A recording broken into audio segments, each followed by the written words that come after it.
Nagaan itu mengisi pada penduduk mengisi. Bagi yang negara kita penduduk menjadi. Anda sebuah Kristian aja sih, mati bos negara dan sana sinalu. Waktu yang hata, buat terjadi tuhi, juru nunda kira. Karena bisa kelewat yang kita, maka aku susah maniru, wadana nufe wadada roti, warina narkine, warina benesi. Yeroodhaan barumsaa asitti hirmaachaa turreerra irraa waaqayyo nuu kenneni. Har'a immoo waa'ee kennaa qulqulluu irratti yeroo tokko marsaa tokko dhufee iddoo kana irratti sagalee waaqayyoo dubbadheera. Akkasuma waldaa burqaa jaatoo as bakka lallabaa keessan irrattis. Har'a immoo gara kutaa isaa isa dhumaa keessaa ta'anii sagalee waaqayyoo isinitti hima waan akkanaan dura barsiisaa ture keessaati. Dursa garuu sagalee waaqayyoo Yihudaa boqonnaa Yihudaa lakkoofsa 12 isa jiru dubbifannee waaqayyoon kadhanna. Jarri kun irbaata jaalalaa isa walii wajjin qabdanii yelloo malee isinii wajjin nyaachuun isaanii xurii isinitti hin ta'u jedha. Waa'ee xuraa'ummaa isaatuun ta'ini as keessaa waan fudhadhee irbaata jaalalaa jedha. Kutaawwan luqqisiin har'aan dubbifameera.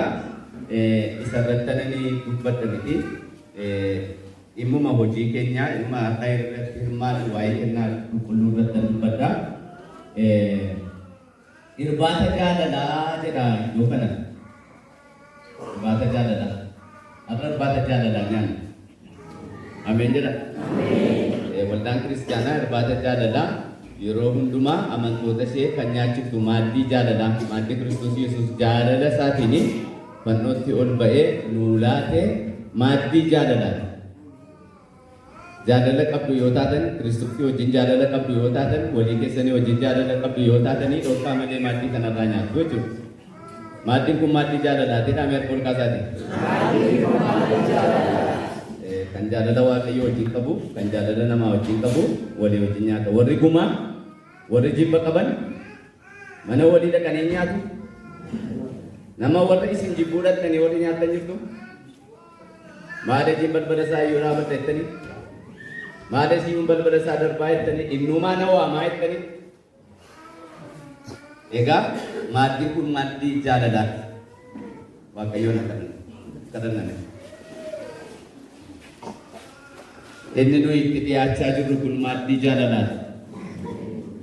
Jaalala keetiin of kan nuu laatu, jaalala keetiin qulqulluu dhiiga kee kan nuu dhangalaatu, jaalala keetiin foon kee isa ulfina qabeessa kabaja qabu jireenya bara baraatiif nama qopheessu dirqama tokko malee yaa Waaqayyo Gooftaa Yesuus Kiristoos kan ofiif of nuu laatu jaalalaan akkasitti dhiyaannu nu gargaara. Gammadaa jaalalaan keessi keenya eebbifamee yaa Waaqayyo gammadaa maaddii keerraa warra nyaannu walii wajjin warra nyaannu akka taanuuf nu afeerteetta.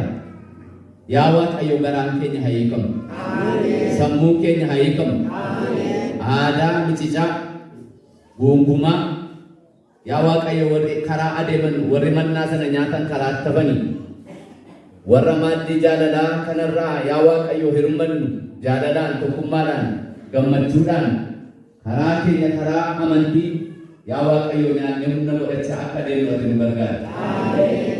Gooftaa Yesuus Kiristoos hiika maaddii kanaan wallaalchisee kaan manatti kan hambise kaan sagantaa itti baay'isee yaa Waaqayyo Gooftaa olii gadi kan fuudhee deemu kaan immoo har'oo kanatti kennamaa akkamitti dhaqqa jedhanii kan manatti hafan jiru. Sababa hundumaarraa bilisa ta'anii kan gargaaramaniif hoogganaa jiru. Isaanuma daldalirra kanatti illee seexanni akka kufuun taaneef sagalee keetiin laphee isaanii argatu. Waaqayyooti namatti dubbattaa nutti dubbatu. Waaqayyooti nama barsiiftaa nu barsiisi. Garaa keenyaaf laphee keenya sii laanneerra. Anis garbichi kee yaa Waaqayyo Gooftaa dhoksaa dubbii kanaa gadi fagoo ol fagoo isa ta'e.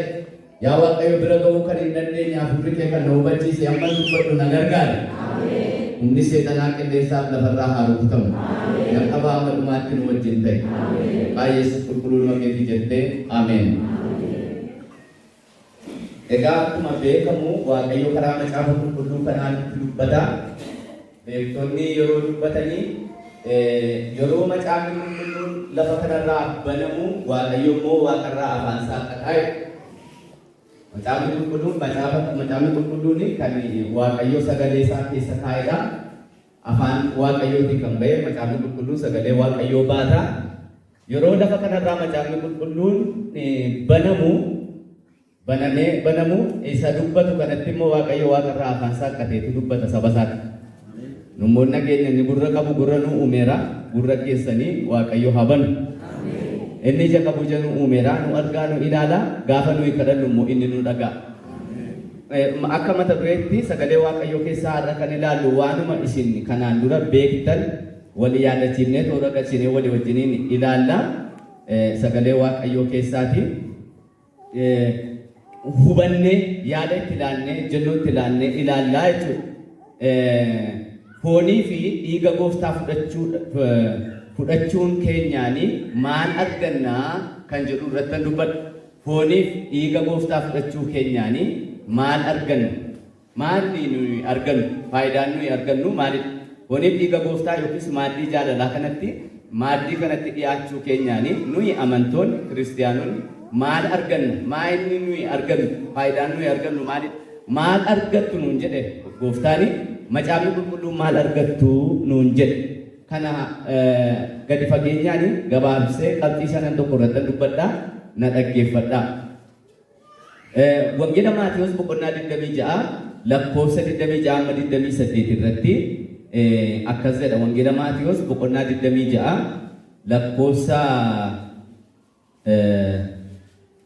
lakkoofsa 26 kaasee utuu nyaachaa jiranii Yesuus buddeena fuudhee eebbisee cabsee bartoota isaatiifis kennee fudhadhaa nyaadhaa kun foon kootii jedhe.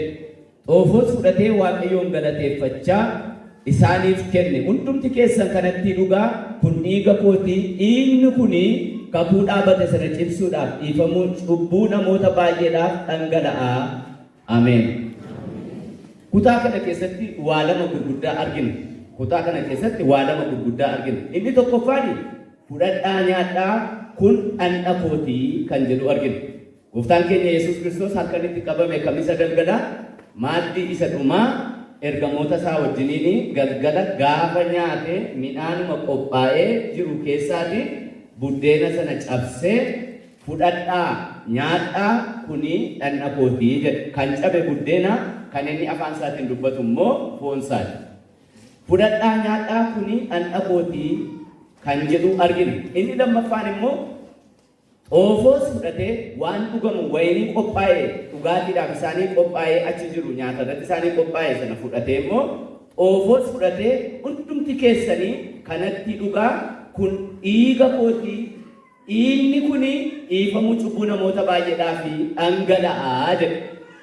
Dhiifamuu cubbuu namoota baay'eedhaaf dhangala'aa jedhe. Waan gurguddaa kutaa kana keessatti kakuu gurguddaa waa lama dhaabe.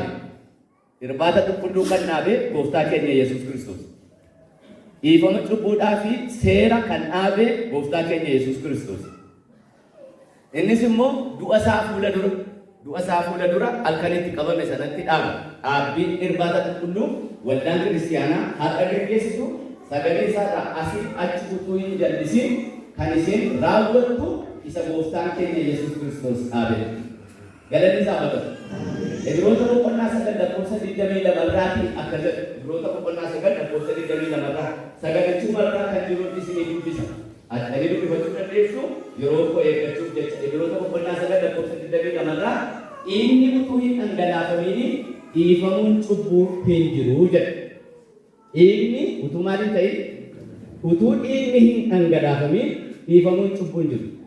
Sababii Addaam waan cubbutti kufaniif Waaqayyo bara kakuu keessatti dhiiga horii mudaa hin qabne harka lubootaatiin dhangala'uudhaan yookiis immoo hoolaa yookiis waan mudaa hin qabne tokko fidanii dhaabanii lubni immoo achirra harka isaa kaa'ee cubbuu namichaa hoolaatti dabarsee ergasii booddee hoolaan kun dhiigni isaa dhangalaafama.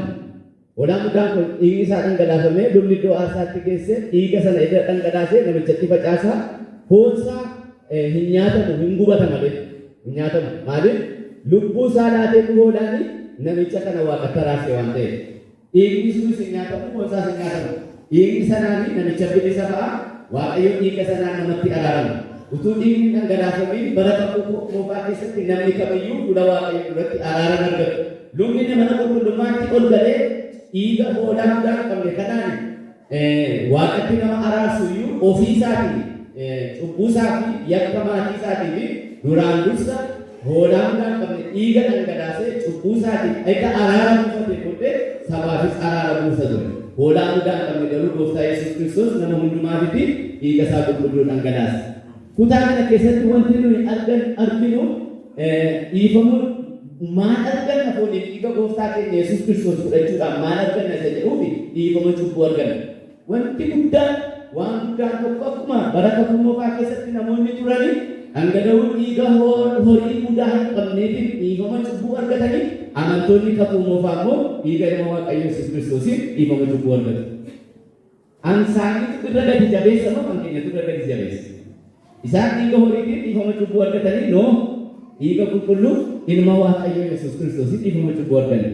Kan keenyatu gadi jabeessadhaan kan keenya gadi jabeessa kan Yesuusika kan ilma Waaqayyootika hammam gadi jabeessaree isinii fi dhiigni isinitti waaqatti araaramtanii akkamitti kabajaa ulfinatti ilaaltuun jedha Ibroota keessaa gaafa dubbiban bu'aan nuyi argannu dhiifamuu cubbuu argannaa jechuudha. Roomee boqonnaa 3:23 irratti inni dhiiga isaa dhangalaasee du'uudhaan warra isatti amananii fi mi'a araaraa haa ta'uu fi Waaqayyo isa dhaabee jedha. Inni jedhu Yesuusin inni dhiiga isaa dhangalaasee du'uudhaan inni dhiiga isaa Haroon fa'a luboonni bara kakuu fa'a dhiiga kan isaanii dhangalaasanii du'an miti. Dhiiga namichi cubbuu hojjetu hoolaa guddaa hin qabne dhiyeessi sana dhangalaasanii harka isaanii irra taa'anii cubbuu namicha sanaa hoolaatti dabarsanii dhiiga hoolaa sanaa dhangalaasanii waaqatti nama araarsaa turan luboonni bara kakuu fa'a. Lubni keenya inni bara kakuu haaraa garuu inni dhiiga isaa dhangalaasee jedha. Ameen. Inni dhiiga isaa dhangalaasee tokko keessa hoolaa fidaa jedhee gaafanne. Fidaa jedhee gaafanne. Ala tokkoo fi ala isa dhumaatii fi namoota hundumaa fi dhiiga isaa isa mudaa hin qabne sana inni dhiiga isaa dhangalaasee du'uudhaan warra isatti amananii fi mi'a araaraa haa ta'uuf Waaqayyo isa dhaabee warra kamii fi warra isatti amananii. Inni Yesuus Kiristoos ilma Waaqayyoo ta'uusaa naannoo haadha ilma Waaqayyooti anaaf jedhee ture jedhanii warra itti amananii dhiigni kun dhiiga araaraa. Ameen. Kamana inni jalqabaa itti amanuu barbaachisa. Yesuusitti amanuu barbaachisa. Yesuusitti amananii warra fudhatanii warri amananii fudhatanii warra dhaabbii fudhatanii fi dhiigni kun dhiiga araaraa warra isatti amananii mi'a araaraa ta'uuf Waaqayyo isa dhaabee jira. Awwaas bara Roomaatti jiru barreessu. Egaa amantiin barbaachisa, qalbii diriirachuu barbaachisa. Daani'eel akka jedhamu qonna sagal gooftaa fuuldura. Ani cubbuu koo himadhee Waaqayyoon gooftaa koo nan kadhadhaa jedha. Ani cubbuu koo himadhee Waaqayyoon gooftaa koo nan kadhadhaa jedha. Kadhannaan himannaa cubbuu hin qabne kadhannaa jedhamu.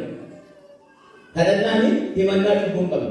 Kadhannaan qalbii diriirannaa hin qabne. Kadhannaan amantii keessatti iyyuu amantii qalbii diriirannaa hin qabne amantii araara Waaqayyoo fi sababii cubbuutiin hin gaafanne amantii jedhamu. Amantii baay'eetu biyya lafaa kanarra jira. Miidiyaa adda addaatiin hin dhaggeeffatu. Amantii yookiis kadhannaan qalbii diriirannaa of keessaa hin qabne. Ani cubbamaadhaa jedhee Waaqayyootti kan ittiin araaramu amana akkasii barumsa akkasii sababoo akkasii of keessaa kan hin qabne amantii jedhamu. Araaraas jedhamu. Kanaaf amma Daani'eel maal jedha? Ani cubbuu koo himadhee Waaqayyoon gooftaa koo kadhadhaa jedha. Yeroo kadhattan cubbuu keessatti himattu moo Waaquma galateeffattanii rakkina keessa Waaqayyoon himachuu duwwaa. Ani nama balleessedhaa nama dogoggoreedha jettanii Waaqayyoon yeroo itti qalbii diriirrannu qabna yeroo itti dhiifama gaafannu qabna kadhannaa qalbii diriirrannaa hin qabne kadhannaa hin jedhamu.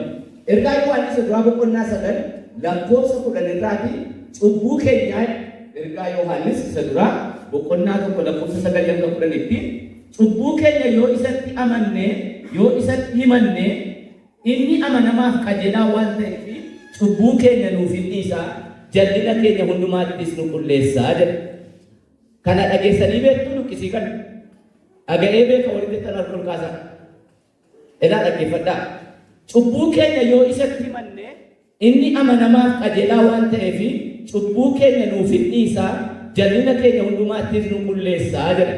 Kana dhageessanii beektu jecha kana luqqisii kana dhageessanii beektu wali dhageessanii beektan wali dhageessanii beektan yoo midhaas luqqisiin kun kan dubbatamu sirna waaqeffannaa keessatti ganama keessatti dubbatanii yeroo hundumaa guyyaa sanbataa luqqisiin kun sirna qiddaasee keenya keessa jiru sirna waaqeffannaa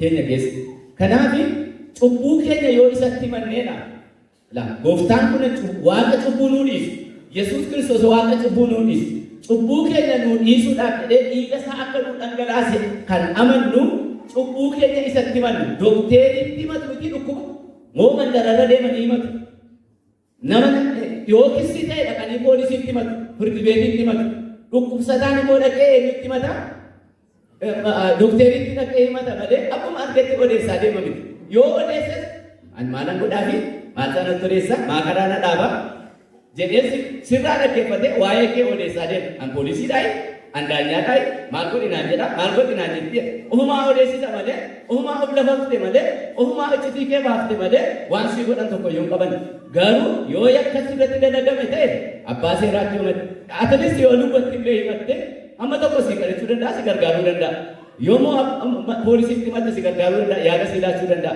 yoo dhukkubsattee ta'e immoo waaqatti madhuu lubatti madhuu warra si kadhateetti madhuu yookiin immoo dokteerii si akkamutti madhu kanaaf egaa cubbuu waaqayyotti himatu yakka ofii waaqayyotti himatu cubbuu keenya yoo isatti himanneedha cubbuu waaqayyotti himatamu yoo isatti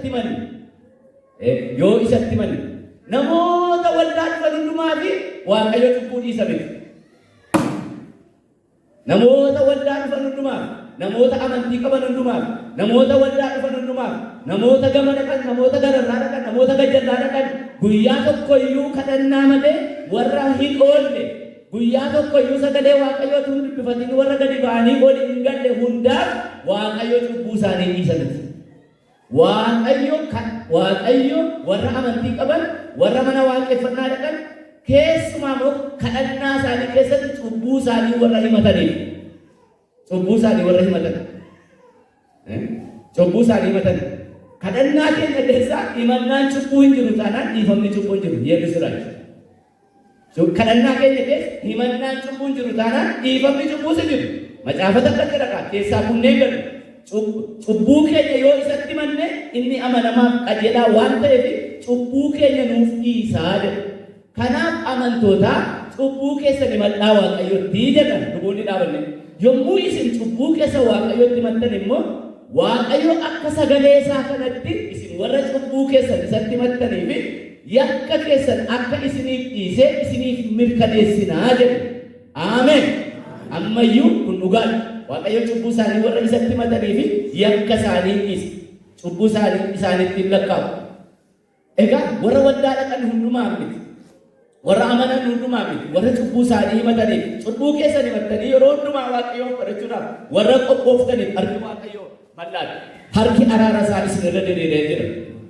isa dhangalee dhiiga isaati dhiiga Yesuus Kiristoosiin dhiifama cubbuu keessan argattu asuma kutaa kana keessaa tokko torbarraa maal jedha dhiigni ilma isaa Yesuus Kiristoos immoo yommuu sana cubbuu keessanitti isin qulleessaa ameen dhiigni ilma isaa Yesuus immoo inni dhangala'e dhiigni ilma isaa Yesuus inni dhangala'e warra cubbuu isaanii isatti himatanii yeroo sana dhiigni ilma isaa Yesuus Kiristoos immoo cubbuu keessanitti isin qulleessaa egaa inni namoonni dhiyaachaa jiru kuni warra cubbuu keessanitti himatanii fudhatanii fi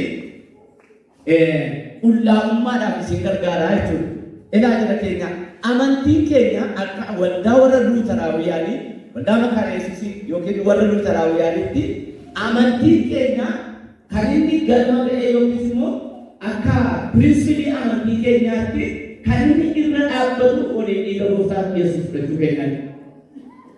Namoonni baay'een hin amanu, hin faarfatu, hin raaju, akka koo hin danda'u, hin kadhatu cimoodha.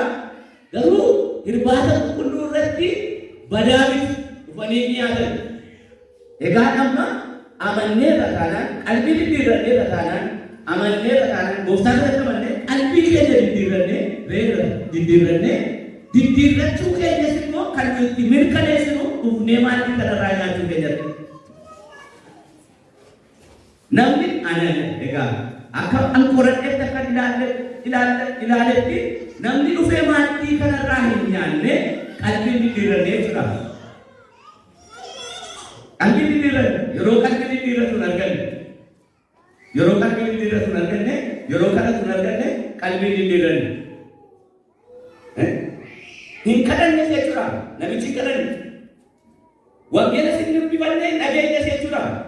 Dubbifateera taanaan dhaggeeffateera taanaan kadhateera taanaan kadhannaan keessoo qalbii diddiirrannaa jira. Dhufee foon dhiiga gooftaa fudhachuudhaaf hin mirkaneeffatu hin chaappeffatu dhiiga gooftaatiin of hin qulleessu dhufee of hin qulleessu yoo sababni kan biraa jiraate irraa galan waan dhokataan kan biraa jiraate irraa galan.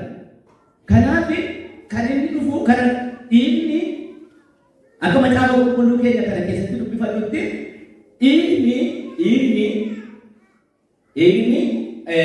inni biyya waan xureessuu fi biyya keessa teessanii dhiigaan xureessinaa.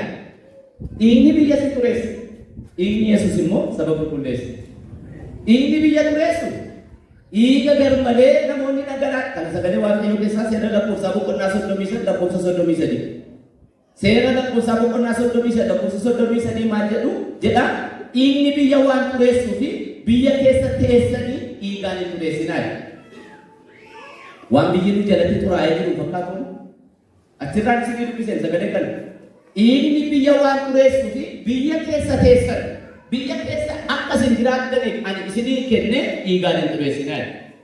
Lafti keenya dhiigaan nu jalatti xuroofte. Namoonni baay'een iddoo baay'eetti dhiigni garmalee dhangala'aa jiru. Badisaaf dhangala'aa waan nu fayyadu hin qabu. Yakkaan malee kan Yesuus lafarratti dhangala'e garuu fayyina keenyaaf. Kan Yesuus fannoo irratti dhangala'e garuu jireenya keenyaaf. Kan isaa gatii nuu qaba. Kan isaa ulfina. Amanee kan fudhatee fi ittiin qulloomnaa, ittiin fayyinaa, ittiin jiraannu. Kan namoota gaarii garuu biyya nu harkatti xureessa. Biyya nu harkatti xuraa'e. Biyya keessa jiraannu, biyya hojjennee, nagannee, ijaarrannee, biyya eebbifamtuu Waaqayyo keessatti nuu kenne, keessa akka jiraannu nuu kenne, kan nu jalatti xureesse dhangala'uu dhiiga namootaati. Biyya dhiigni keessatti dhangala'uu biyyichi xuraa'aa jedha. Waaqayyo biyya keenya dhangala'uu dhiigaa kana oolchee nuuf haa qulqulleessu. Kanaaf biyya yakka qabdu keessa jiraanna. Akkuma biyyaattu biyyi kun qulqulluudha. Namni lubbisii kan argate naa dubbisuu danda'a hojjettoota keessaas. Amma biyyi kun qulqulluudha. Lafti nuyi irra jiraannu biyya dhiigni itti dhangala'e biyya yakkamaadha. Dhiiga obboleessa isaa irratti dhangalaase Qaayil. Dhiiga Abeel lafichi isa ari'ate. Irra jiraattu jedhe. Dhiiga obboleessa keetii irratti dhangalaase irra jiraattu jedhe. Hin ari'atame biyyarraa ari'atame. Waaqayyotu tasgabbeesse malee dhumarratti. Kanaaf dhiigni garmalee dhangala'u sababa malee dhiigni dhangala'u biyya xureessa. Dhiigni ilma Waaqayyoo Yesuus Kiristoos garuu sababaaf nu dhangala'e. Namoota itti amanan akka qulqulleessuuf nu dhangala'e. Kanaaf dhiiga kanatti fayyadamaa hin rakasiisinaa. Dhiiga kanatti fayyadamaa hin rakasiisinaa amantoota. Namoota baay'ee biratti dhiigni kuni rakasee jira. Waan waa'ee isaanii baafnetti ilaalu namoonni baay'ee nu garuu gatii guddaatti kenninu. Isaan qulqulloomne, isaan fayyine, isaan chaappeffamne mootummaa Waaqayyootti adeemaa jira. Ameen. Nuyi biizaa keenya yookiis immoo maannoo isaatti biyya alaa deeman kana biizaa keenya fudhanneerra. Isaan chaappeffamne, isaan attamamne, naqatamtoota mootummaa Waaqayyoo taane karaa amantiirra ittiin adeemaa jira. Namoonni baay'een takkaa fayyineerra amma qalbii jijjiirrachuu nu barbaachisu. Amantaa tokko keessatti keessumaa barsiisa bara si'anaa keessatti namoonni baay'een takkaa fayyineerra amma qalbii jijjiirrannaa nu barbaachisu jedhu. Takkaa fayyine bakka takkaa amannee takkaa fayyine amma qalbii jijjiirrannaa nu barbaachisu. Keessumaa barsiisni amma yeroo si'anaa fayyinni takkaadha bakka fayyinni takkaadha. Amma immoo qalbii jijjiirrannaa nu barbaachisu. Jarri kun fayyanii ol ba'anii ardii nu irra jiraatu ala jiraatu. Ardii dhiigni irratti dhangala'an ardii yookiin lafa namni yakka irratti hin dalagne lafa namni dhiiga irratti dhangalaafne, lafa namni irratti wal hin lolle, lafa namni dhiiga walii isaa irratti dhangalaasaa hin oolle, ardii kan biraarra jiraatu moo isheenuma nu irra jiraatu keessa jiraatu? Ishee mana irra jiraatu taanaan akkamitti sababuma lafatti iyyuu lafa cubbamaarra deemaa oolu yooma isaaniitii akka dhabaniyyuu yooma isaaniitii cubbuu dhabaniyyuu. Kanaaf namoonni baay'een iddoo goggoru bara kana barsiisa adda addaa interneetiin haa ta'u, feesbuukiin haa ta'u, tiiviidhaan haa ta'u waan baay'ee dhagaa oola konfiisni kan godhu. Yeroo macaafa qulqulluu wajjin wal bira qabadhaa astamiroo keessa barsiisa keessa irraa hin kaatina. Dhaloonni baay'een irraa kaataa jiru. Namoonni kaan immoo akkana jedhu. Buddeenaa fi bishaan amma namoonni kaan immoo buddeenaa fi bishaan amma nyaachuudhaan akkuma nyaannu ani takkaa fudhadheeyyuu buddeenaa fi bishaanii amma nyaadhaayyuu buddeenaa fi bishaanii amma nyaadhaayyuu itti nu kadhattuu hin jiru. Ani buddeenaa bishaan gootanii itti nu kadhattanii inni nuyi amma nyaannu buddeenaa fi bishaanii dhaayi. Inni ani takkaa fudhadheeyyuu nagaa'e takkaa fudhatee kan isa ga'e macaafa qulqulluun ga'e ga'e fooniif dhiiga gooftaa fudhatee takkaa ma fudhatee kan isa ga'e mukattoo ofirraa se'ee jiru.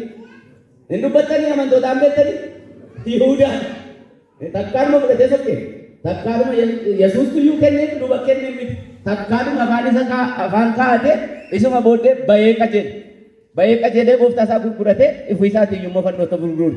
Kanaaf namoonni kaan immoo buddeenaaf bishaanii amma nyaanna amma fudhannaayi maa inni waan saayi innan takkaa fudhadhe hin ga'uu jedhu. Hin ga'u. Maaliif hin ga'u? Amman gaafa deebi'ee dhufutti maaddii kanarraa nyaadhaa jedhe gooftaa Yesuus Kiristoos. Haa ta'u iyyuu malee cubbuu yeroo hundumaa amma jaroonni kun hime warra akkas jedhan nu keessas jiraachuu dandeenya. Amantootuma keenya keessa iyyuu jiru ergifatanii jechoota ergifatanii yaada ergifatanii kan sagalee akkasii nutti darbatanii baay'een isaanii jiru. Kan immoo akkasitti yoo dubbachuu baatan immoo akkasumatti yaadanii nan takkaa fudhadhee huna gaarii takkaama fudhatanii kan dhiisan asuma keessa iyyuu jiraachuu danda'u. Haa ta'u iyyuu malee cubbuu yeroo hundumaa keessaa oolu keessaa ba'u yookiis keessaa oolu kan jalaa ba'uu hin dandeenye yookiis bilisa dhalli namaa bilisa ta'uu hin dandeenye waa lamaan isinitti himu. Namni lafa kanarra jiraatu namni foon uffatee jiraatu cubbuu inni ani kanatti bilisa kaan hatuu dhiisuu danda'a. Ejjuu dhiisuu danda'a. Wantoota adda addaa gochuu danda'a. Waan bakkeetti mul'atu gochuu dhiisuu danda'a. Garuu dhalli namaa kamiyyuu amantaa kam keessa jiraate namni kamiyyuu cubbuu inni itti bilisa ta'uu hin dandeenye anaa jalqabe raajiidhaa jalqabe lubaa jalqabe faarfattootaa jalqabe jaarsolii waldaatii jalqabe nama kamiyyuu kan itti bilisa ta'uu hin dandeenye waa lama isitti himu. Tokko wangeela Maatiyyoos boqonnaa 12:36-37 macaafni qulqulluun kan nu barsiisu jechuudha. Namootiin dubbii yaada malee afaan isaanii keessaa ba'e hundumaatti gaafatamanii guyyaa firdiitti deebii deebisuuf jiru jedhu. Dubbiidhuma ati dubbatteen sii faradamaa, dubbii ati dubbatteen immoo sitti faradamaa jedhachiisa. Amantoota Waaqayyoo. Maatiyyoos 12:36-37 ani ilaallatu. Kuni ani ergan gaafa amanee dubbiin koo miizanaan, haasaan koo miizanaan, arrabni koo itti yaade as naannessee achi naannessee dubbachaa oolan. Namni dubbii kootiin gufatee hin beeku. Namni dubbii Waaqayyo dubbii kootiin natti gaddee hin beeku. Namoonni jettan jirtu. Namuma kamiyyuu edha. Maatiyyoos boqonnaa 12:36-37 irratti isa caafame jalatti hundumtuu kufaadha. Maal jedha achirraa? Namni dubbii yaada malee afaan isaa keessaa ba'e hundumaa namootiin dubbii yaada malee afaan isaa keessaa ba'e hundumaatti namootiin dubbii yaada malee afaan isaanii keessaa ba'e hundumaatti gaafatamanii guyyaa firdiitti deebii deebisuuf jiru. Takassaashoo cina nullaa jira. Kasasamtoota dhaaba nuti kennu. Sababii maali? Himatamtoota hundi kennu. Sababii maali? Dubbii yaada malee afaan keenya keessaa ba'een. yaa utuutti yaadi tas dingat yaada malee dubbii afaan keenya keessaa ba'een himatamneerra. Hafuurri qulqulluun nu himateera. Yoo qalbii diddiirrachuu baanne firdiitti dhiyaachuun keenya nafu. Wangeela Maatiyyoos boqonnaa 12 lakkoofsa 36 qabamne namni kanaan ani hin qabamne qabamuus hin danda'u jettan jirtu. Gaafa Shimallis faa dubbatanii Abiyyi faa dubbatanii maayikii 20-30tu jala namnee jiru. Mitiire waan isaan dubbatanii hin waraabamaaf.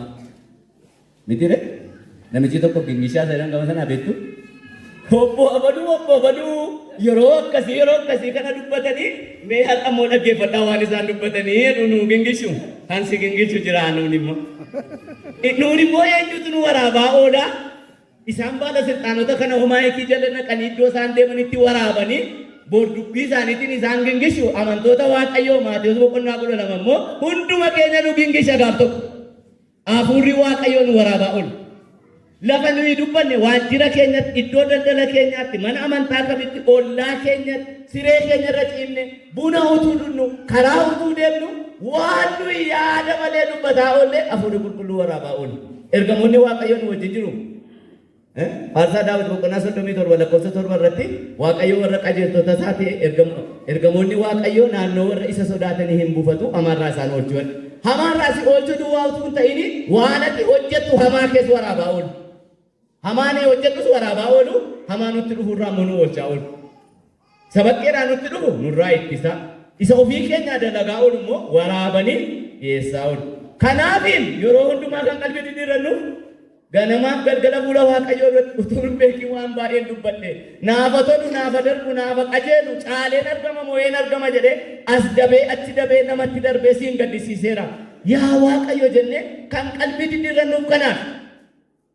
Jarri warra akkas jedhan kuni nama moo malaakaa isaan lafa moo samaa irra jiru isaan kan qalbii diddiirrannaan hin barbaachisu noo takkaa fayyine jedhan galaniiru mootummaa Waaqayyoo irra moo nu gidduu jiraatu. Maa guyyaa adii sobna. Maa guyyaa adii Waaqayyoon Waaqayyo fuulduratti dogoggorra. Kanaaf of haa ilaalu. Ati nama erga taate an nama ergan ta'e lafarra ergan jiraadhe foon ariifataa sassataa kana uffadhee ergan jiraadhe yeroo hundumaa dubbii kootiin illee Waaqayyoo gaddisiisaan oolu. Nama akka mataa koo jaallachuun kan dara jiru tuffachaa ol kaasaa as muraa achi muraa arraba keenyaan waan baay'ee godhaa oolu. Utuutti yaadin kana hin niqatiin mul'ataanaan hin niqatiin oollataanaan xoroofneerra kasasamneerra. Hafuurri qulqulluun nu himateera. Na himateera anumaa jiru. Anis mana Waaqayyoo keessan jira waa baay'ee godhaa oola miti waa baay'ee na tuttuqaa oolu. Kanaaf yeroo hundumaa kana dhiqannuuf amma kun immoo eessa keessaa ba'e kunuma keessaa ba'e. Wanti nama xureessu keessuma namaatii ba'aadha Wangeela Maarqos keessatti wanti nama xureessu keessuma namaatii ba'aadha. Amma galgala fayyaa abbaa nagaa ciibdee ganama gaafachi kaanu inni kaan asii ba'ee gurratti gadi yaa'e inni kaan immoo asii coccoomma'ee fiinnee gara eenyuudhan gara bishaaniidhan. Kana duwwaadhaa gara shintibeetiidhan shaakoone yookiin namatti baanam. Isuma keessa keenyaa ba'utu nu ajeesse nu balleesse namatti nu baasu qabu. Shaakoona bishaaniin. Isa bakkeetti argamu dhagaa inni kun isa keessa keenyatti argamu immoo kan dhiqu dhiiga Yesuus. Amma laga dhiqannaa Waaqayyoo dhuftanitti yoo qalbii diddiirrannaa beektu ta'e yoo dubbii Waaqayyoo kana qixaan barattanii isa barattanii immoo dhageessanii itti jiraattu yoo ta'e laga dhiqannaa cubbuu dhuftanitti manni Waaqayyoo laga dhiqannaa cubbuuti. Ilaa kan isin dhiqu immoo dhiiga isaa foon isaati. Sagalee Waaqayyooti. Sagalee Waaqayyoo dhaga'aati itti amanaati. Qalbii keessan diddiirradhaati dhiiga Yesuusiin of qulqulleessaa. Tola isinii kenname horii kaffaltu miti. Tola isinii kenname tola naa kenname. Kanaaf maalan dhibaa hareen kanaaf maalan cubbuu ofirra tuulareen. Namoonni baay'een isa kana kun isaanii galuu dhiisee situ hin ta'in utuma isaanii galee jiru immoo jibba namoota nama wajjin wal lolu bakka hamma cabuu nagaa dhabuudhaan akkuma bineensa wayii wal cicciniinaa wal lolaa ooluudhaan itti dhiisu. Mucaa tokkotu maaliif faarfannaa dhiifteenna maal abaluun baadheetta mittan faarfadhaa jedheedha. Abaluun baadheetta mittan faarfadhaa isaan toon natti ulfaataa jedhe. Namni mucaa baattan warri mucaa baattan kaaraa badhaan warri ijoollee baattan kaaraa badhaan jedhe. Arii baddeen dubbachaa kaaraa badhaa meeshu bisaa faarfadhaa Shubbisaa faarfadhaan ulutaalaati. Faarfadhaan jedhe hin danda'ama? Ulutaaltanitti maaliif? Eeyyee noora ulfaadhaa. Waaqa isin eebbisee warri kaatan. Amma warri irbaata qulqulluu fudhachuu hin dandeenye, warri kadhachuu hin dandeenye ba'aa na abaluutoo yeroo nan faarfadha jedhu isaan too natti ulfaata. Warra na jibbu sana too natti ulfaata. Laphee koorra na jiru. Yoon isaaniin qomarraa buufadhe malee, yoon isaaniin dharaarame malee akkamittan naqee faarfadhaa. Dhugaa qabdu akkamitti fudhattu? Akkamitti fudhannatu? Laphee ofii irratti nama baanne, ba'aa baanne, haadha baluu baanne, abbaa baluu baattanii akkamitti fudhattu? Isa too sitti ulfaata? Eewu sirra kaa'ee isa. Eewu sirra kaa'e. Eewu situ fuudhee ofirra kaa'e moo ofii sirra taa'e? Ofirraa buusaa. Laphee keessan irraa buusaa. Namni qooma cabaa akkatti buddeen nyaatu hin qabu. Bishaan bira kaa'ate malee tokko fudhatee ni hirkifate. Bishaanichaa yoo gadi buufate malee. Kanaaf namoonni baay'een mucichi dhuguma jedhe gaa. Hamma isaaniin qomarraa buufatutti, hamma isaanitti araaramee nagaa buufatutti isaaniin baatee akkamittiin baatee subbisare. Laphee isaaniirra jiru. Akkamitti fudhatu namoonni baay'een kanaan manattamu. Anoo sagantaa tokkoon qabaa kanaafan deemeef haqa baay'een isaanii jira namatu daataa isaanii ilaalle namoonni waddaa kanaa kan kennaa qulqulluu fudhatanii namoota baay'een jiran. Yeroo darbe waggaa si'a lama sadan tokko marsaa waldaa keenya keessatti gaggeessineef. Namoonni waggaa lama hamma waggaa 13tti kennaa qulqulluu fudhachuu dhiisan yeroo tokko daataa hojjennee nama 86. Eeggatee dhiyoo waggaa lamaa kana immoo daataa hojjennee sakattaanee nama 66 baafne waggaa lamaa kaasee nama waggaa 10 olitti kan irbaata qulqulluu dhiisan. Mana Waaqayyoo keessa taa'anii warra ba'aa baatanii taa'anii jechuudha misaan. Warra ba'aa baatanii akkatti ba'aa sanaaf fudhatan dhaban. Isaan kana tokko waamne kaan walitti taraarsine kaan immoo anoo waanuma saayyuu beeku waanuma irraa ittisuu waanuma irraa jedhan nama wajjin jibban qabdu lakki. Maali dharee anoo waanuma saayyuu beeku waanuma saayyuu beekuun suni kaa nutti muudhiisa malee wallaaluma bichi. Yoo eegaa maal amma maal sii wayyaree jennee namoota baay'ee gara kennaa kanaatti dhiyeessinu.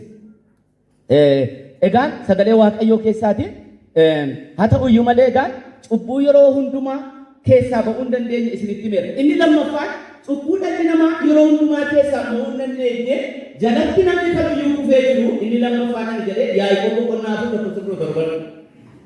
Yaaqoob boqonnaa 4:17. Cubbuu namni kamiyyuu amantii kam keessa jiraate jalatti kufee jiru jalaa ba'uu hin dandeenye yoo guyyaa gara guyyaatti kadhatu irra taa'ee malee.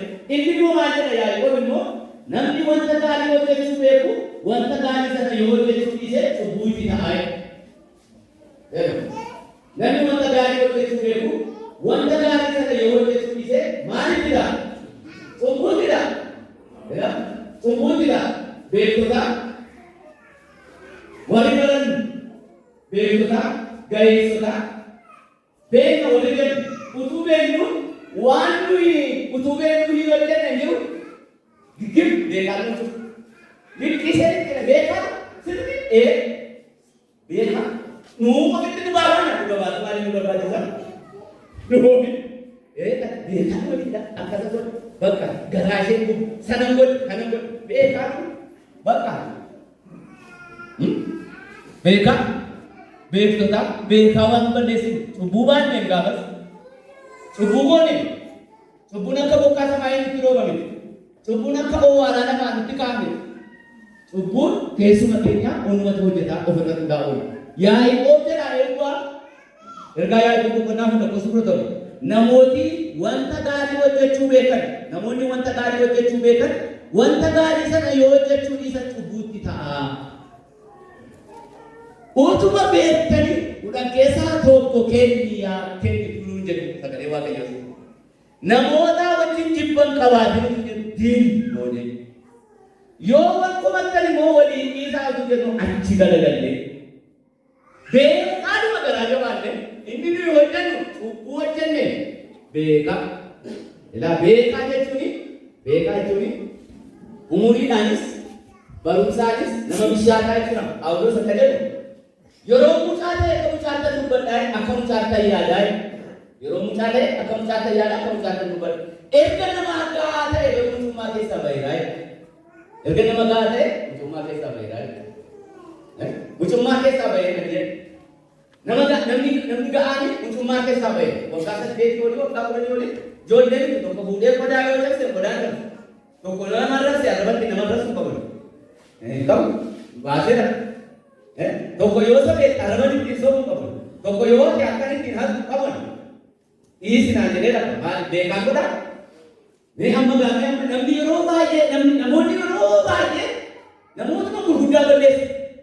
Egaa daaraa tokko dhageetanii naanii walolanii naannoo manuma bakkeedhuma galee beeku moobaayilii nyaata lafatti rukutee hangoos fuudhee jajjabsee ani musliirra gadi dabaasee araasii qaba.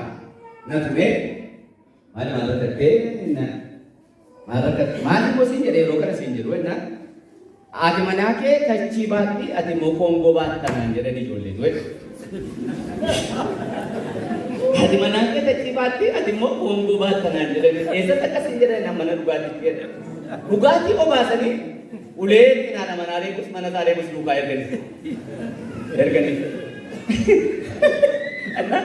Ati manaa kee tachii baatti ati immoo koongoo baattanaan jedhanii ijoolleen itti qose. Kanaafuu gadhee caccabse harkaa fuudhee caccabse hansaasiin caccabse qodaan mana keessaa tokko namne dhugaatichis duukaa gadhee qodaa caccabse ishee yoo sirriidhaa fuudhee tun.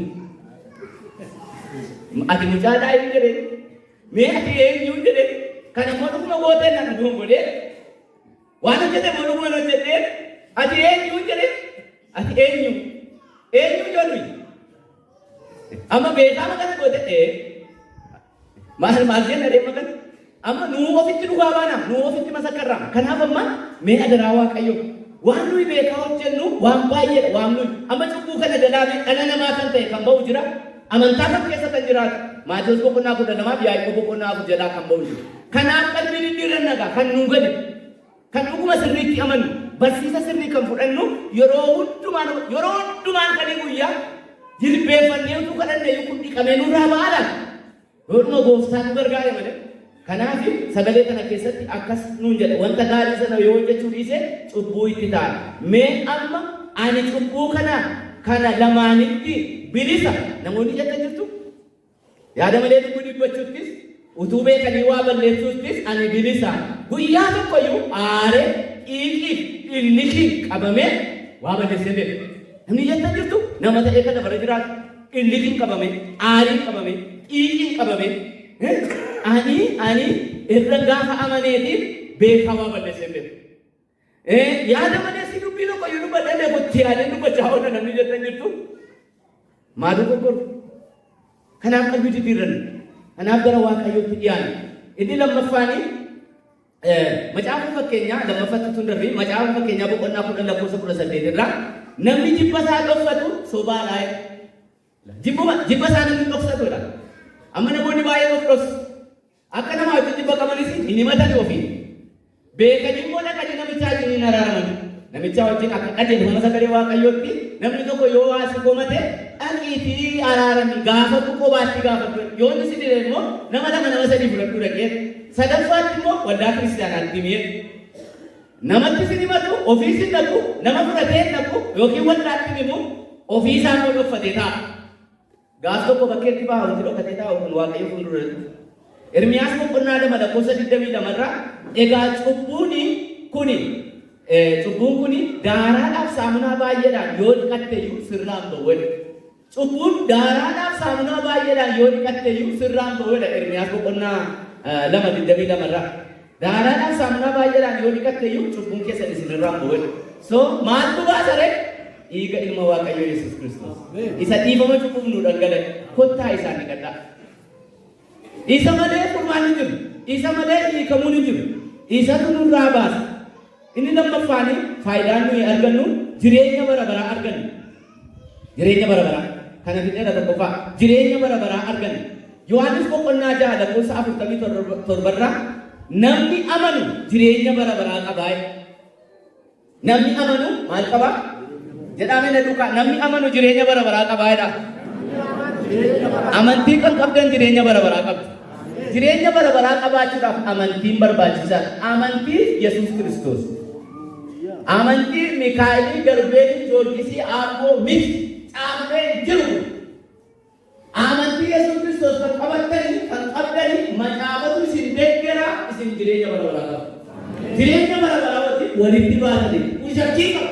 Shakkinaa Kanaaf shakkitanii raajii barbaadan dhaqina macaafa sirriitti dubbatamu wal argattanii bakka jireenya bara baraa wajjin macaafa qulqulluutti raajii biraa waan biraa barbaadan raajii caalu sagalee waaqayyo wangeela Yohaannis boqonnaa 6:47 namni amanu jireenya bara baraa qabaa jedha.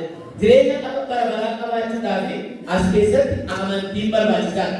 Amantiin immoo gabaadha kan inni bitatu suphaadhaan yookiin suuqii irra jirame firan namaa fidame mukarraa argatu amantiin sagalee waaqayyoon dhagahuudhaan dhagahuurraa dhufaa Roomee boqonnaa 10:11 dhagahuurraa dhufu dubbii wangeelaa kana dhageessanii tutaanan afurii qulqulluu amantii isin keessatti uumaa amantii afurii qulqulluu isin keessatti uume kanaan immoo jireenya bara baraa hin argattu. Achumaanii fooniif dhiiga gooftaa keenya Yesuus Kiristoosiin immoo hin qullooftu jechuudha. Isaan immoo hindi kan fooniif dhiiga amantiin jireenya bara baraa nu kenna. Sagalee waaqayyoo amantiin keessatti uumaa fooniif dhiigni nama waaqayyoo immoo yakkaaf cubbuu keenya ittiin qulleessa. Saamunaa keenya saamunaa turii dhaqna keenya saamunaa kan daalaadhaa turii dhaqna keenya akka miidhannu turii keessa keenya immoo saamunaa sana caalu ilmi waaqayyoo Yesuus Kiristoos dhiiga isaa nu dhangalaaseera nama fedha qabu. Wangeela Yohaannis boqonnaa 6:51 irraa akka ta'e wangeela Yohaannis boqonnaa 6:51 irraa ani buddeenicha jiraataa isa waaqarraa gadi bu'eedha. Amantoota waaqayyoo buddeena nama nyaatan qofaa buddeena lafa kanarraa oomishamee jireenya namaatiif kennamu. Inni lammaffaan immoo buddeena waaqarraa gadi. Ameen. Kan kana sillatti waaqayyoo isinitti fide. Ameen. An buddeena lafarraa duwwaa nyaatee jiraatan jedha. Jedhee mama sagalee siree dubbifanne keessa buddeena isin hin beekne ani kanan nyaadhu hin dhageenye sagalee dubbifanne sira buddeena isin hin beekne kanan nyaadhee jiraachuu qaba ani jennaani nama tokkosaatti waa bidee fi laata jedhan beekamuun yeroo nuyi buddee irbaata gooftaa nyaanna buddeena jireenyaa nyaanna haqa jedhan jennee dubbannu warra kaaniif hibatu. Waldaa keessatti anna jira laata haqa diddisii jira laata jedhanii warri yaadan jiraachuu danda'u. Bara dari jedhanii kiffarratti waldaa matachi jira iddoo baay'eedhaa dhufanii kiffaata jira jennaan waldaan sun waldaan kiffaa karaa gabaatee namichi gabaa dhaqu tokko karaa gabaatee jala jedhan hiriireema nun beekisaa hiriireema toree innoo amantoota dhiiraa dhufe se'anii kaatti malee waldaarra jiru keessa golee fudhatee gaafa gadi ba'ee kasana isaa fudhatee maali ijoolleen waan nuti bishaa gaarii guddaa ta'e waan wanti noo kanaaf biyya kaasu jedhanii waan wanti noo maqaala kanaaf biyya kaasu waan bishaa guddaa ta'e jedhanii beeku baay'ee ta'e Irkama guddaa waldaan achi jira waan ta'eef guutummaa iddoo hundumaa jechuun irbaata qulqulluu fudhatu. Warri kaan amma kafeetti buddeen namni hin beekne buddeen isa lafarraa malee buddeena namni hin beekne buddeena jireenya bara baraatti nama geessu kan nyaannu qabu. Kan ani buddeenicha jiraata.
Amangaluu jarri kun sagalee kana keessaa kunnee ganna. Inni sadaffaan humna du'aa ka'umsaa ittiin argannu. Wangeela Yohaannis boqonnaa 6 lakkoofsa 54 humna du'aa ka'umsaa ittiin arganna sadaffaan. Wangeela Yohaannis boqonnaa 6 lakkoofsa 54 eenyullee foon koo kan nyaatu dhiiga koos kan dhugu jireenya bara baraa qabaa. Eenyullee amantiisaa qabaate foon koo kan nyaatu dhiiga koos kan dhugu foon koo kan nyaatu dhiiga koos kan dhugu jireenya bara baraa qabaa. Kanaaf sagalee Waaqayyooti Yesuustu hundeesse waan ta'eef amanaa ta'e namni Yesuusitti amanu maaddii gooftaarraa nyaachuun dirqama moo mirga isaati? Dirqama moo mirga isaati amantoota? Mirga amantii isaati moo dirqama isaati? Dirqama isaati. Erga amaneeti maaddii kanarraa nyaachuun irra jira. Erga wal fuudhanii walii wajjin ciisuun dirqama abbaa manaa fi haadha manaati. Erga wal fuudhanii maaddii tokkorraa nyaachuun dirqama abbaa manaa fi haadha manaati. Erga wal fuudhanii, erga wal jaallatanii, wal lagachuu maaltu miti? Wal lagachuu maaltu miti? Yoo diinni gidduu bu'ee malee, yoo wal jibban malee, የቤት ውስጥ ፊቺ kan jennu jira sirna gaa'ilaa keessatti የቤት ውስጥ ፊቺ mana tokko keessatti galu abbaa manaa fi haati manaa የቤት ውስጥ ፊቺin garuu gaggeeffameera. Gargar ba'umsi hiikamni gaa'ilaa gaggeeffameera. Abbaan manaa goda ciisaa, haati manaa soofaarra ciifti. Yookiin abbaan manaa soofaarra ciisaa, haati manaa immoo sireera ciifti. Buddeena barbaade bakkeedhaa nyaatee galaa, yoo barbaade as keessiif. Bakkeedhaa mana tokkotti galu ijoollee waliin guddifatu, qallaba walii laatu garuu gaa'elli hiikameera. Namni hin beeku amantoonni Kiristoos irraa walii kan jiran jiru.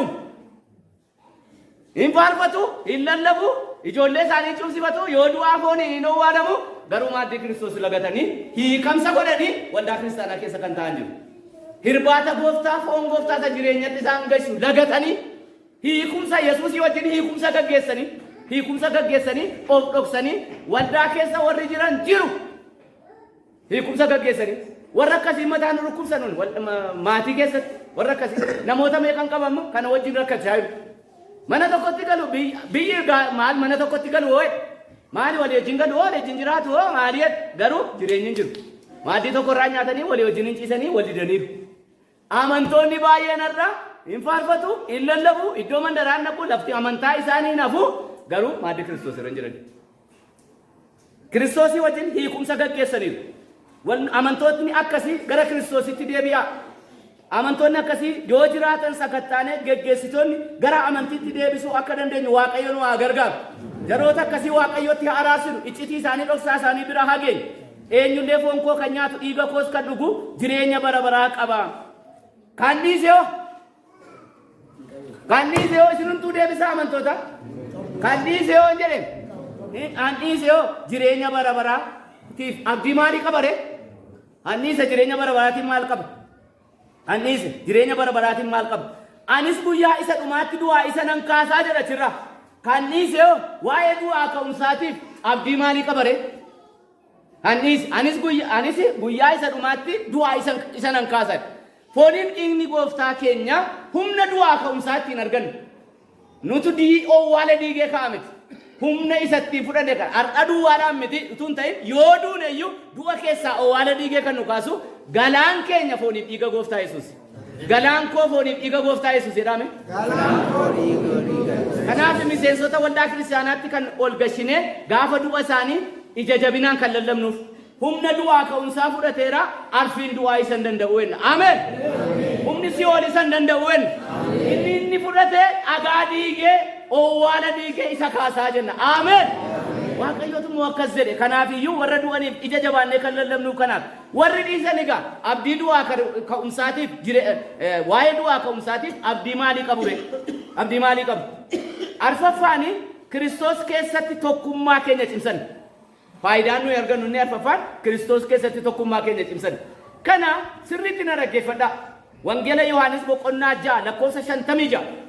Wangeela Yohaannisin dubbifadhaa achumarra dhaabachaa jira. Wangeela Yohaannis boqonnaa 6 lakkoofsa 56 maal jedhaa? Kiristoos keessatti tokkummaa keenya cimsannaa isin jedheera. Wangeela Yohaannis boqonnaa 6 lakkoofsa 56 foon koo kan nyaatu dhiiga koos kan dhugu ana keessa jiraata anis isa keessa jiraadha jedhame na duukaa dubbisaa. Foon koo kan nyaatu jedhame dhiiga koos kan dhugu jedhame ana keessa jiraata jedha anis isa keessa jiraadha jedha kana Yesuustu dubbateedha. Yesuus dubbate raawwadha jedha. Ameen. Alkoolitti dhugaa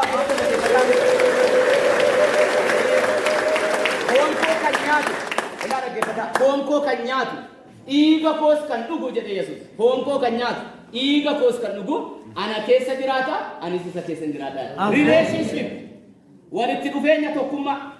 Amma gaafa fooniif dhiiga gooftaa keenya fudhannu nuyi Kiristoos keessatti amantii keenya cimsanna. Iyyasuusin immoo nu of keessatti cimsanna. Tokkummaa keenya agarsiifnaa jechuudha. Tokkummaa Kiristoosii wajjin qabnu tokkummaa walii keenya wajjin qabnu agarsiifna. Irbaata jaalala Yesuus Kiristoosii wajjin sin jaalladha. Walii wajjin maaddii tokko irraa fudhanna walii keenya immoo jibba tokko malee dhufnee irraa hirmanna. Kanaafidha warri wal jibban maaddii Kiristoositti akka isaan hin dhiyaanne kan dhowwamaniif isaanuu beeku kan dhiisaniif isaanuu beeku maaddii jibbaa miti maaddii jaalalaati. Yoo maraaramanii fudhatu ijoo yoo maraaramanii maaddii kana fudhatu utuu maraaramanii deemuu laata. Kiristoosii wajjin tokkummaa isaanii dhaabanii namaa wajjinis tokkummaa isaanii dhaabanii gaafa namaa wajjin wal jibbitanii maaddii kana lagattan tokkummaan keessan Kiristoosii wajjin dhaabateera. Faarfadhaa lallaba raajaa katasaafee balaay attonu hin ta'u waan caafamee wal hin taanu faarfachuu dandeenya lallabuu dandeenya raajuu dandeenya kadhachuu dandeenya tokkummaan keenya dhiiga Yesuus Kiristoosiin gaafa dhiibne gargachite. Akkuma dubartiitti abbaa manaa mana keessa jiraatanii mana keessa jiru malee walii wajjin hin jiran. Waldaa keessa jirtu Kiristoosiin dhiiga isaa fudhachuu dhiiftaniitu taanaan hin jirtan. Waldaa mootaa maaltu sin dha'u? Faarfadhaa maaltu sin dha'u? Lallabaa maaltu sin dha'u? Iddoo keessaniitti famtaan qabdu sin iyyuu gooftichi kararra dhaabatee jira. Sii gurbaa maaliin maaddii koo lagatte san sii dhangalaase xuriidhaan maaliin dhufteeti? Maalli qanne? Ani achitti tola dhiiga koo sii dhangalaaseera. Foon koo sii kenneera kanatti cubbuu kee irraa itti dhiyaan abasaa keetiin natti dhiyaatte dhufte yoo inni siin jedhe maal jetta gaafas? Maal jetta tuu dhiigni lafa irratti dhangala'ee jiru tolaatu ittiin dhiqachuu dandeessu gatii utuu ittiin baasin maal jetta amma gaafas? Kana baannee dandee maal jenna ani maalan jedhe? Kanaaf amantoonni dammaquu qabna. Waan nu fayyadu nu godhe malee gooftaan waan nu miidhu nu hin goone. Faayidaa kanaa ma hubachuu nurra jira. Wangeela Yohaannis boqonnaa 6 lakkoofsa 56 foon koo kan nyaatu dhiiga koos kan dhugu ana keessa jiraata anis isa keessa jiraadha jedha. Kan dhiise yoo ammas ilma isin gaafadha kan dhiise yoo gaafa foon gooftaa fudhannu dadhabbii keenya isaaf laanne jabina isaa fudhanna. Haara'umsa fudhanna. Dadhabbii keenya isatu dadhabbii keenya fudhata nummoo humna isaa fudhanna. Haara'umsa isaa fudhanna. Wangeela Yohaannis boqonnaa 15 lakkoofsa 4 amma 5tti anatti qabadhaa jiraadhaa anis isinitti nan jiraadhaa. isin anatti qabattanii yoo jiraachuudhaa baattan ija godhachuu hin dandeessanii. Na keessa jiraadhaa isin an keessa jiraadhaa. Keessa jiraachuu keetii fi inni si keessa jiraachuusaa kanatti agarsiiftu maaddii gooftaa dhuftee fudhachuu keetii. Asitti mirkanaa'u chaappeffamu Yesuus keessa jiraachuu keetii fi Yesuus keessa jiraachuunsaa kanatti nuyi mirkaneessinu gaafa irbaata qulqulluu dhiyaanne. Waan hundumaatti bilisa taanee qalbii keenya didane gaafa dhumnee fudhannu bakka aara galfannu. Amantoonni gaafa maaddii gooftarraa baay'atanii nyaatanii dhaabannee hiruun dugda nafutu nan gammadan. Nan gammada baay'ee natti tola bakka. Yesuus keessa jiraatu, Yesuus isaan keessa jiraatu. Gaafa namni baqatu garuu natti tolu. Akkasuma luboonni keenyas akkuma kanadha. Kanaaf anatti qabadhaa jiraadhaa, anis isinitti nan jiraadhaa. Isin anatti qabattanii yoo jiraachuudhaa baattan waan tokko gochuu hin dandeessanii. Waan tokko isinii ta'uu hin danda'u, waan tokko gochuu hin dandeessanii. Inni dhumaa inni shanaffaanii hamma gooftaan deebi'ee dhufutti du'aa ka'umsa isaa labsinu. Amma gooftaan keenya Yesuus Kiristoos deebi'ee dhufutti gaafa sirna kanatti dhiyaatnu guyyaa dhuga ba'umsa keenyaatti irbaata qulqulluu fudhannee gadi baanee waa'ee maaddii gooftaa namootatti dhugaa ba'a. Tokkummaa koo gooftaatti cimsadhee dhufe jireenya bara baraatiif of qopheessee dhufe jennee namootatti guyyaa dhugaa baanu Qorontoos du'aa boqonnaa 11 lakkoofsa 26 dhuga ba'umsa yeroo nuyi raawwannu Qorontoos du'aa boqonnaa 11 lakkoofsa 28 irraa egaa namni qoree ofa ilaalu sadhuma egaa namni maaddiin kun faayidaa kana waan argannuufi kennaa qulqulluudhaa faayidaa kana waan argannuufi egaa namni maaddii kanatti dhiyaatu qoree ofa ilaalu. Namoonni baay'een sagalee kana dubbifataniitu egaa namni qoree ofa ilaalu ergasii buddeenicharraa haa nyaatu xooficha keessaa haa dhugu jedha malee xooficha keessaa dhuguu haa dhiisu buddeenicha nyaachuu haa dhiisu jedhamti sagalitti. Qoree of ilaalee buddeenicharraa haa nyaatu xooficha keessaa haa dhugu jedha malee haa dhiisuu jedhamti. Eessaa fiddaniis? Namni utuu isaan galiin nyaate immoo abidda nyaatee jedha. Firdii of irratti fiduuf nyaatee isinii galeera jennaaf nuwo amantii cimsanaas hin barsiifne duuka buutummaas hin barsiifne waa'een fooniif dhiiga gooftaa isinii galeeraa kan isaan galle akka namicha silaa isiniin jedhe akka namichicha sakaraadhaatti goree fudhate inni isaaf hin galle firdii of irratti fideen garuu amantootaaf galee maaliif dhiisu isa kana dubbifatanii isa Yohaannis keessaa immoo maaliif gatanii isa galee nyaatii firdii of irratti fide isa firdii dubbifatanii isa jireenyaa immoo isa Yohaannis keessaa immoo maaliif dhiisan kun isaanii galeen sun immoo maaliif isaanii galuu didi kan dhiise kana ta'a isa jedhu immoo maaliif dhiisan. Kanaaf egaa tiksoonni waldaa kiristaanaa luboonni barsiisa kanarra dhaabannee amantoota isin to'anne isineen koreen dargaggootaa jaarsolii waldaa isineen maanuu hedduu maanuu gaafattu maanuu qorattu nuun hin jedhina. Amantoonni isin eeguun dirqama keenyadha. Kan ammoo ergaa Yohaannis Qorontoos duraa boqonnaa 11:33 irraa irbaata gooftaa isa qulqulluu nyaachuudhaaf yeroo walitti qabamtanii waleegaa. Irbaata gooftaa isa qulqulluu nyaachuudhaaf yeroo walitti qabamtanii maal godhaa? Waleegaa kan warra fudhatee warra fudhanne mattaawaqiyaa gaafannuuf kanaaf abbaan ijoollee isaa maaddii irratti eenyu? Amma nyaatee dhugee ofiisaati yeroo barbaade ta'u jira maaddii isaa irratti ijoollee isaa kan hin maal taate si dhukkuba moo maal rakkatte maaliif hin nyaattu anuu rakkadheen fida akka hin beelofne mana namaa akka hin kajeelleef jedhee gaafachuu qaba. Kanaaf irbaata gooftaa yommuu fudhattanii waleegaa kan to'annuuf geggeessitoonni jaarsoliin luboonni kan isin to'annuuf kanaaf isin immoo qoraa of ilaalaa maaddii Kiristoos irraa nyaadhaa kan maaddii Kiristoos isin lagu afaan isin hidhu maqaa Yesuus Kiristoos hunda keessan irraa kan ifatame haa ta'u. Dubbiin kun isinii galee erga gaafa amantanii rakkoo adda addaa gaddaaf dhukkuba garaa garaa irraan kan hafe maaddii Kiristoos irraa hamma irraatti kan nyaattan immoo hamma gaafa gara gooftaa dhaqxanitti maaddii Kiristoos kan isin lagu isin ittiin dhufin. Amantii keessanitti jabaadhaa tokkummaan jiraadhaa Waaqayyo akka dubbate sagalee isaatiif jireenya isiniif haa kennu. Keenya Waaqayyo nuuf eebbisu kaanee dhaabannee obbo Tasfaayee wajjin hin kadhannu.